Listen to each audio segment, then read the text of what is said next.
So look at Anthony Ryder from South Lyon, Michigan, recently selected as the Lions 2020 Fan of the Year. He has a passion about sports broadcasting.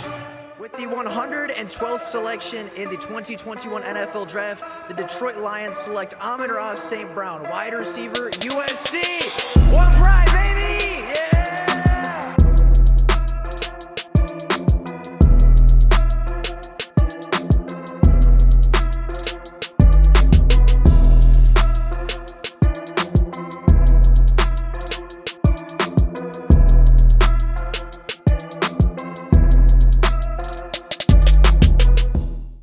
The 2024 NFL Draft is quickly approaching for the Detroit Lions. In less than 30 days, the Detroit Lions will be on the clock at the 29th overall selection, potentially ready to select their player of the future. And with all of that being said, and with all of the change that's happened over the last couple of weeks within the Detroit Lions organization, I think it would be the perfect time to dive into some prospects, dive into a mock draft, and see a potential outcome of how the Detroit Lions very well may be attacking this 2024 class. Now, we've done a couple of mock drafts already this offseason, but those, of course, were paired with mock off seasons, were paired with mock free agency sessions, but we have yet to do one since free agency has concluded for the Detroit Lions this year. So with the additions of Kevin Zeitler and DJ Reader, and of course, you have Marcus Davenport and Amik Robertson and Carlton Davis, how does the Lions roster look now, and what are some of the changes that might be made to a potential mock draft? I think there's a lot of different ways the Lions can go about it, a lot of different positions they can target at different and varying rounds,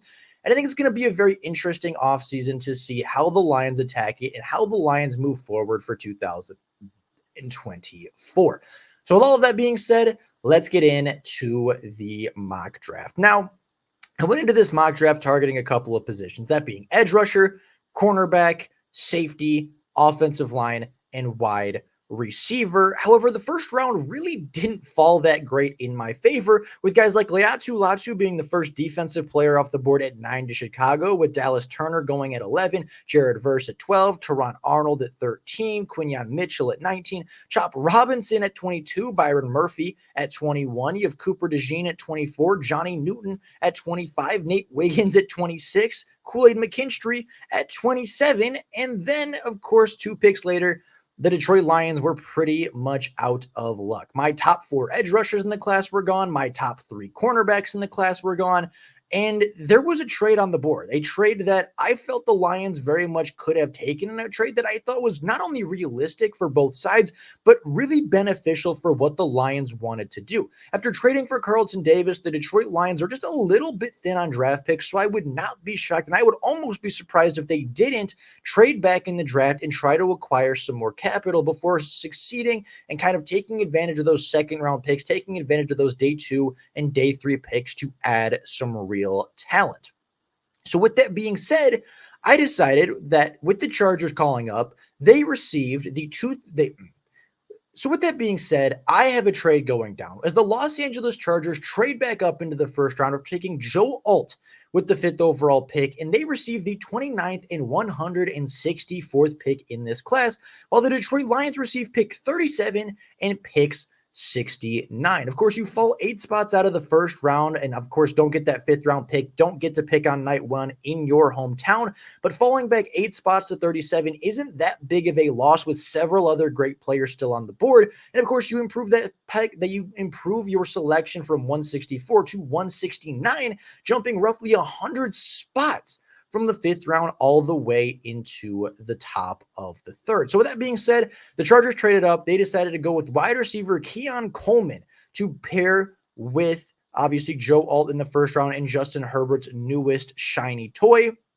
And with that being said, the Lions fall 8 spots down. So as we fall out of the first round, this first round ended with Xavier Worthy to Baltimore, Tyler Guyton to San Francisco, and Adonai Mitchell to the Kansas City Chiefs. So the second round kicks off. Day 2 of the NFL draft is underway, and it starts out a little bit rough for the Detroit Lions as Darius Robinson goes off at 33, Tyler Nubin at 34, TJ Tampa at 35, and Cooper Bebe at 36, I believe is how I'm saying it, the offensive guard from Kansas State. Now, at this point, a lot of Lions fans would criticize the move. Oh, you missed out on obviously the big ones up top by not trading up, and then you trade down and you miss out on Darius Robinson and TJ Tampa and potentially even Tyler Nubin. But there's one player on the board that I still really, really liked, a player that is still my cornerback 4 on the board, and that is Kamari Lassiter, the cornerback from the University of Georgia. Now, Lassiter does not have the long speed of guys like Teron Arnold or Quinion Mitchell or Kool-Aid McKinstry or Nate Wiggins or anybody like that that went in the first round. But what he does have is the best physicality of any DB in this draft class. He is arguably the best press man corner you are going to find in this year's draft. He is big, he is physical, he is strong, he will push people around, and despite lacking the deep speed, only running a low 4.6 at his pro day a couple days ago, Kamari Lassiter graded out as an elite player when it comes to agility training. When it came to the agility testing at the combine, Kamari Lassiter was in the elite range there. So he has quickness, he has explosiveness. He's a very quick trigger to walk up and make some big time tackles for the Georgia Bulldogs. And as I said, he is one of the most physical press man cornerbacks you are ever going to find as a prospect. I think pairing him on the outside with Carlton Davis, giving the Lions two true big press man cornerbacks that can play man coverage, can be sticky, can disrupt some routes, would be great for the Aaron Glenn system. And I think exactly what the Detroit Lions want in their system. Now, you might say that Kamari Lassiter doesn't have the deep speed, and a lot of people are going to be upset because sometimes Georgia cornerbacks don't work out. But Kamari Lassiter has really good hips, great instincts, a great tackler. I think fits the Detroit Lions scheme perfectly. And I think if you go into week 1 with Carlton Davis as your cornerback 1, Kamari Lassiter as your cornerback 2, Brian Branch in the slot, and then obviously you have Emmanuel Mosley as your cornerback 4 and Amik Robertson in that role as well, you have a great secondary to match up with just about anybody with some varying skill sets that could be very helpful. Now, Kamari Lassiter played 14 games last year for the Georgia Bulldogs, playing 596 snaps on the boundary cornerback position. He is targeted just 39 times on the season, allowed 15 receptions for 136 yards, not allowing a touchdown, actually not having allowed a touchdown over the last 2 seasons, but not recording an interception in either of those years either. Kamari Lassiter allowed a passer rating of just 48.7 when he was targeted over the last 14 games of his Georgia Bulldog career. So despite not having the ball production, his passer rating allowed and his 8 passes defended still puts him pretty high in the SEC and puts him as one of the top cornerbacks in this class. Now, I actually have Kamari Lassiter ranked higher than Nate Wiggins, but I think with Nate Wiggins' twitch, with his fast ability, with his speed, he is going to go sooner and he is going to go earlier in the first round, whereas Kamari Lassiter may fall to the second due to his, let's be honest, poor pro day performance. But I still think the Lions would be incredibly lucky to get him at 37. Had 37 tackles last year, 3.5 tackles for loss, half a sack, and 8 passes defended. Was a great player and a great member of the Georgia secondary and Georgia defenses over the last couple of years. Now, the Detroit Lions had to wait a little bit to go to their next pick. They had another second-round pick, of course, being their own at pick 61. So as the draft kind of went on, a lot of players went off the board. You had Adisa Isaac go to Washington at 40. You had Tavondre Sweat go to the Raiders at 44. You had both Braylon Trice and Chris Braswell go off the board back-to-back at 51 and 52, respectively. So as we got down to pick 61, there was one player that really stood out to me to address the defensive line, and that player was Rook Orohoro, I believe is how you pronounce his name, the 6'4", 295 defensive tackle from the University of Clemson, totaling 25.5 tackles for loss and 12 sacks throughout his collegiate career and having a 9.9 raw athleticism score. He's one of the best athletes at the position right now. He is a really good pass rusher, a really good run stopper. And although I don't think he's necessarily top of his class in either run stopping or pass rush, I do think he has kind of a mixed bag of tricks, and I do think he will be a very good player at both aspects of the game. Now, the Detroit Lions, of course, went out this year and they signed DJ Reader to a 2-year deal. They still have Aleem McNeil under contract. I think they really like what they're seeing out of Levi Onwuzurike as well. But I think Rook Orohoro would be a really good addition to the Lions defensive line. He is a big player. I think on pass rushing downs, you have him and Aleem McNeil with Aiden Hutchinson and James Houston, or Josh Pascal, or whoever you want on the opposite side there. You have a really good interior trio with now Rook, Aleem, and DJ Reader. I think it's a great rotational trio, potentially a great rotational quartet if you have Levi Onwuzurike rotating in there as well and being successful like we saw in spurts last season. And I know that it's not the flashiest pick. I know that it's not the biggest name, but I do think Roke Orohoro is a great player. I do think he's better than the 61st best prospect in this class. So with kind of the Brad Holmes mantra of best player available, Rook Orohoro was by far the best player available, in my opinion, at this pick. Now, the Lions selected just 8 picks later, as they now hold the 69th overall selection from that trade with the Los Angeles Chargers, and I decided to move over to the offense, as the offensive line needs to be addressed in this draft class. Obviously, they have a great starting offensive line with Decker and Ragnow and Glasgow and Zeitler and Penei Sewell being the starting 5. And of course, Graham Glasgow is the backup guard at both positions. He is the backup center. And I obviously have Dan Skipper being the backup tackle on either side. But I do think the depth needs to be warranted a little bit. I do think the depth needs to be added onto. So with that being said, after Zach Frazier went at 38 and Jackson Powers Johnson went in the first round, I have the Detroit Lions selecting, in my opinion, the third best center in this draft class, selecting Cedric Van Pran, the 6'4", 310-pound center from the University of Georgia, double dipping with the Bulldogs. Now, Cedric Van Pran played 1,418 pass blocking snaps for the University of Georgia over the last 3 years, and he allowed just a single sack and a single quarterback hit. Now, he's never played anything but center. He is a pure center prospect, has never played guard at the collegiate level, never played either side of the offensive line that's not directly in the middle, but I do think he has the athletic ability and the talent to do so if he is asked. Now, I think Cedric Van Pran is a red shirt type of player. Not that I think he needs the time to develop necessarily in the league, but I do think the Lions don't need his services until next season when potentially Frank Ragnow retires early or when Kevin Zeitler appropriately leaves the Detroit Lions after his 1-year contract. After that being the case, they could slide in Coyote Owasca. They could wait until next year and try to force a pick at the guard position, but why not future-proof your roster in a year that you have the luxury to do so? Go get the best center prospect available that could potentially fill in at 2 future starting roles, and of course, kind of future-proof your roster. Cedric Van Pran now becomes the pure backup center, potentially a backup guard, and your backup offensive line now looks like Dan Skipper at either tackle position, Graham Glasgow at either guard position, Coyote Owasca at either guard position, and then you have Colby Sorsdale at a guard position, you have Cedric Van Pran at center. That is a really strong offensive line group of 9 players that all have starting experience, of course, with the exception of the rookie Van Pran, and a player that I think will be developed into a really, really strong member of the Lions. So not a pick that's going to necessarily be big in year 1, but a pick that I think will come in huge when Frank Ragnow leaves and huge once some of the other offensive linemen start to age out. Again, it's not going to be flashy. It's not going to be impactful year 1 immediately, but it will future-proof the roster. And I think it is the right pick despite not being the exciting pick. Now, moving on a little bit later in the 3rd round, the Lions, of course, have their later pick in the 3rd. They still hold their original 3rd round pick with the 73rd overall pick, I believe, is what they currently hold, which is, I actually corrected, is the Minnesota 3rd round pick from this season. But as the 37th pick approached, as the 3rd round went on, I didn't see too many players that I was too high on, right? There were some offensive linemen that went off the board. There were some wide receivers that went off the board.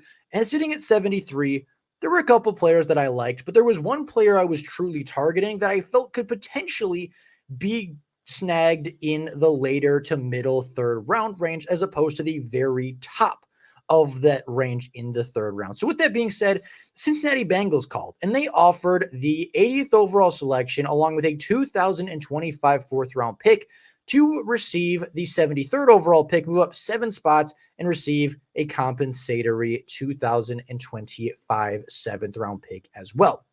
Now, again, you do fall 7 spots back into the NFL draft, but you jump up 3 entire rounds in next year's class, kind of improving that draft stock, improving your ability to gain talent next year. And I think it's a good move for the Detroit Lions, very similarly to the Chargers deal. So with that being said, I took that deal and I ran with it. Cincinnati traded up for Roman Wilson. Chris Jenkins went off the board. Spencer Rattler went at 77. Will Shipley, the running back from Clemson, went at 78. And then we got down to the 80th overall pick, where again, I wasn't convinced. I thought I could push my luck a little bit farther, and I thought I could get my guy a little farther down the board.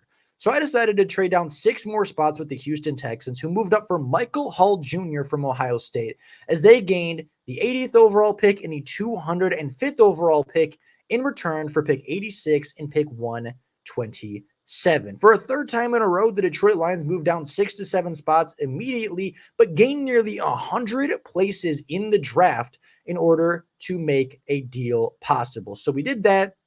Of course, as I said, the Texans trade up for Michael Hall. A couple of other guys went off the board, like Javon Bullard at 82, who I liked. Devontae Walker at 83, who I liked. You had a couple of other guys. But then we got to 86, and we got to my favorite prospect in this class, my favorite prospect in this mock. And that, of course, if you do not know, is Jarrian Jones, the cornerback from Florida State, a 6-foot even 191-pound cornerback that last year for the Seminoles recorded a 90.1 Pro Football Focus grade, had 32 targets from the slot, allowed just 16 catches in the slot with 158 yards allowed, 0 touchdowns, 3 interceptions, and even though it's not on the graphic, allowed a passer rating of just 25.7. He was one of the best cornerbacks in the class, one in the country last year, and nobody seems to know it. And you might say, okay, but why do we need a slot cornerback, right? If he's a guy that played primarily in the slot, isn't that what Brian Branch does really well, or why are we moving Brian Branch around? And I think that this does give the Lions versatility in the secondary. I think it does give them an option to, put him in the slot and move Brian Branch around the secondary if they so wish. But Jarrian Jones is not just a slot cornerback, as he has actually been an elite boundary cornerback as well, as all the way back in 2022, the year prior to this, Jarrian Jones put up a pretty spectacular season once again, as he was targeted just 24 times in 2022, allowing just 11 catches, 114 yards on the season, with a quarterback rating allowed of 42.7. This time, however, he was primarily playing on the boundary, with 90% of his defensive linemen coming as a boundary cornerback. Now, if this player sounds too good to be true, I have a little bit more news for you. He also happens to be an elite athlete, grading out as a 9.87 RAS score, running a 4.38 40-yard dash, having a 39.5-inch vertical with a 10'9" broad jump. He is fast. He is explosive. He has good size. He has great speed. He has great tenacity with the ball in the air. This is my favorite sleeper in the draft. I think he will be a phenomenal cornerback day one. I think he will help any team immediately on special teams. And unfortunately for him, the Detroit Lions already have a great boundary cornerback now with Kamari Lassiter and Carlton Davis. But you bring in Jarrian Jones, your secondary is complete. It doesn't matter if somebody gets hurt, because now your backup cornerbacks are Emmanuel Mosley, a player that started for the 49ers in the Super Bowl a couple of years ago. You have, of course, Amik Robertson, a player that the Lions are really, really excited about from the Las Vegas Raiders, who has big starting experience.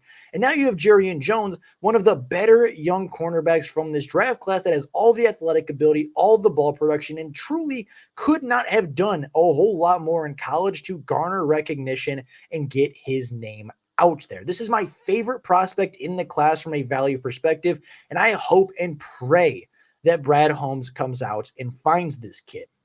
Now, the Lions have about 40 picks between now and pick 127 that they picked up from the Houston Texans. I wanted to address the pass rush. I understand that the pass rush hasn't been addressed yet. I know and I recognize that it has not been addressed, but that is about to change. As again, one of my favorite sleepers in this class at 127 became Javon Solomon, the 6'2", 245-pound defensive lineman from Troy. Now, last year for Troy, Javon Solomon had 17 sacks and a 90.8 Pro Football Focus grade. In 2021, he had 11 sacks and a great Pro Football Focus grade. He has a lot of pressures. He has a lot of sacks. He is a player that consistently gets after the quarterback over and over and over again. And I understand that he's a little bit smaller. I understand that he is, not necessarily the prototypical edge rusher just due to his size. And I don't think he's the greatest against the run. But as a rotational pass rusher, this kid is really, really strong. And I think if he went to a bigger school and had anywhere near this kind of production, you're talking about him as a top 50 pick, not a top 150 pick. I think Javon Solomon is one of my favorite players in this class as well, a sleeper that I've always really liked. Again, in 2021, had 11 sacks, had a down year in 22, but came back in 2023, led the country in sacks with 17 of 90.8, Pro Football Focus grade, and just all around a phenomenal talent for Brad Holmes and the Lions. A standout at the Senior Bowl and a player that a lot of teams will have their eyes on. Do I think he'll fall to 127? Not necessarily. But here in this fictional universe, the Lions get lucky and they get a pass rusher. Now, going down to pick 201, dropping about 80 spots from our first selection, or from our last selection, I have the Detroit Lions selecting Joshua Cephas, the 6'3", 185-pound cornerback from UTSA. Last season with the Roadrunners, he had 121 targets, 89 receptions, 1,151 yards, and 10 touchdowns through the air. Joshua Cephas has the program record in both receptions and targets in a career and was incredibly productive for 3 straight years as a Roadrunner. After the departure of Josh Reynolds, I think the Lions are looking for a bigger body guy that can stretch the field, that can get open and replace what Josh Reynolds did. And while I don't think that Joshua Cephas is going to come in and get 40 receptions for 600 yards and 5 touchdowns, I do think he could slide in as a wide receiver 6, making your wide receiving core pretty solidified at that point. Of course, having Amon-Ra St. Brown, Jamison Williams, Donovan Peoples-Jones, Khalif Raymond, Antoine Green, and now Josh Cephas, that's 6 really strong wide receivers, all of whom, except, of course, for St. Brown and Raymond, are above 6 foot. So you get that big body X wide receiver. You get a guy that could potentially learn from Donovan Peoples-Jones, can learn from Antoine Green's first season, and come in and potentially be a productive player 2 or 3 years down the line. Do I think the Lions need a wide receiver 1 right now? I do not.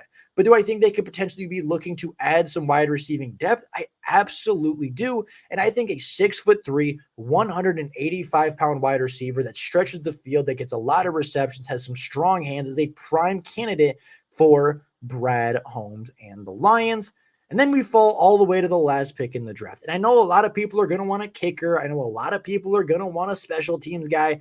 But I wanted to address pass rush one more time, as the Detroit Lions, of course, this season lost 3 pass rushers from a year ago with Romeo Okwara, Julian Okwara, as well as Charles Harris. And so far this offseason, they've addressed it with Marcus Davenport, who I think is an upgrade over Romeo Okwara. You, of course, have Javon Sullivan, who I think is an upgrade over Charles Harris. And now I think you need your upgrade over Julian Okwara. And that player, in my opinion, is Solomon Byrd, a 6'3", 250-pound defensive lineman who last year at USC had 7 sacks, 12 quarterback hits, and 22 pressures. I know the USC defense wasn't anything phenomenal, and I know they weren't great as a unit, but Solomon Byrd had quite a few impressive plays to me. I don't think he's going to be a big-time contributor day one, but I do think he could be a special teams guy. I do think he could be a pretty good athlete. I do think he can be a rotational pass rusher that might not get 7, 8 sacks a season, but maybe you rotate him in and he gets 1 or 2. Maybe he gets a good look. Maybe he does turn into Julian Okwara and gets you 3 to 5 sacks a season over the next 4 years as a 7th round selection. Do I think he's going to be a star necessarily? Not on the Lions defense, not with all of the players already slated to be in front of him, but I do think he would be a really good addition and has some really good depth, and I do think he would kind of complete the rebuild and kind of the restructure of this edge rushing group and of this defensive line. Now, with this mock draft, you have a starting defensive line of Aiden Hutchinson, Aleem McNeil, DJ Reader, and Marcus Davenport as your starting 4. You, of course, have Aruk Arohoro as your defensive tackle 3. You have Josh Paschal as your edge, technically 3. You have James Houston as your rotational pass rusher. You have Solomon as a rotational pass rusher. You have John Kaminsky as a kind of an in-between guy playing interior and exterior. Now you have Solomon Byrd to come in. You have Betts from the CFL from last year at 18 sacks in the Canadian Football League. So, yeah, It's not the best pass rushing group, right? Obviously, there's not a second Aiden Hutchinson on this roster, but I do think he is going to have what he didn't have last year, and that is a Robin. That is a player that is going to get to the pass rusher. That is a player that is going to get to the passer, right? Whether it's James Houston, whether Josh Pascal takes that step, whether Solomon can jump up and be, kind of that fourth, fifth round Brad Holmes iconic gem of the year, I think they're going to have a lot more opportunities to find that guy this time around. And whether one of them works out or one of them doesn't, you have 4 or 5 guys waiting in the wings for their opportunity to go get the football. I think Solomon Byrd would be a solid addition to the Detroit Lions defense. Now, before I end off this video, I do want to talk about the kicking position because I know a lot of people are going to say, oh, kicker should have been this pick in the 7th round. I don't think any kicker worth drafting is going to make it to the 7th round. I think the Alabama and the Stanford kickers will be gone probably in the 6th to early 7th. I do not see them being players that Brad Holmes is going to trade up to draft, and I don't see them lasting long enough to make it to pick 249. I have a lot of trust in Michael Badgley. I think there will be a kicking competition once again. Worst case scenario, Michael Badgley is a very, very talented kicker, and he was great for them in the playoffs, was great for them down the stretch, and I trust him completely with the kicking job in 2024. So with all of that being said, that is my official mock draft. This is how it officially turned out. Just to recap really quickly, you have Kamari Lassiter at 37, Rook Arohoro at 61, Cedric Van Pran at 69, Jerrion Jones at 86, Javon Solomon at 127, Josh Cephas at 201, and Solomon Byrd at 249, picking up and moving up 3 entire rounds with the Cincinnati Bengals in 2025 from a 7th round pick to a 4th round pick. I think this draft class addresses the secondary, addresses the defensive line, addresses the offensive line, and really, I think, gets every major position of need out of the way. And for the most part, just ends up taking the best player available at each and every pick. Very true to the Brad Holmes model. So with all of that being said, that is all I have for you guys today. The first official post-free agency mock draft of the Detroit Lions is in the books. Of course, let me know what you think about it down in the comments below. Let me know what picks you would change, what picks you would make instead. I'd be very curious to you guys have to say about it. But with all of that being said, that's all I got for you guys right now. Thank you all so very much for watching. And until next time, and as always, go Lions.